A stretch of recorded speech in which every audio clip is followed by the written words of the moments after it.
మంట కంటే కూడా భయంకరముగా మనిషిని నాశనం చేయగలిగినటువంటి చాలా డేంజర్ అయినటువంటి పాపము నుండి మంటల్లో కాలిన కాస్తో కూస్తో బ్రతకడానికి వీలైతేది, బాగుపడడానికి వీలైతేది.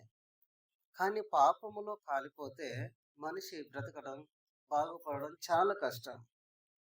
మంటన్న నీళ్లు పోతే ఆరిపోతుంది కానీ పాపము అంత ఈజీగా ఆరిపోయేది కాదు.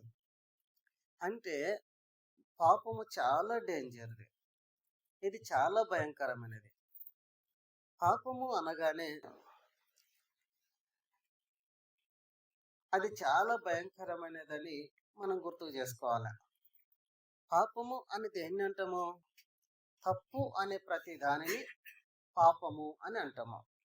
అది చేయొద్దు తప్పు, అట్లా మాట్లాడొద్దు తప్పు, అటు పోవద్దు తప్పు, అక్కడికి వెళ్ళొద్దు తప్పు, అట్లా చూడొద్దు తప్పు, అవి వినొద్దు తప్పు అని అంటాం కదా. ఆ తప్పు అనేదే పాపం. పాపాన్ని మనుషులు తప్పు అనే పేరుతోని పిలుస్తారు.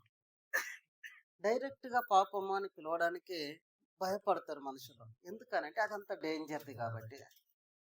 అది మంచిదైతే దాన్ని పిలిచేవారు. అది ఎంత భయంకరమైనదో మనుషులకు తెలుసు కాబట్టి,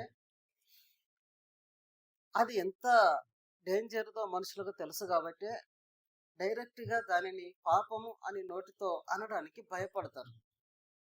అందుకే దాన్ని తప్పు అనే పదంతోని పిలుస్తూ ఉంటారు. ఈ పాపము మనుషుల్ని చిన్న పిల్లలు మొదలుకొని ముసలి వారి వరకు ప్రతి మనిషిని పీడిస్తూ, ప్రతి మనిషిని చాలా భయంకరమైనటువంటి ప్రమాదపు జీవితాల్లోనికి నెట్టేస్తుంది.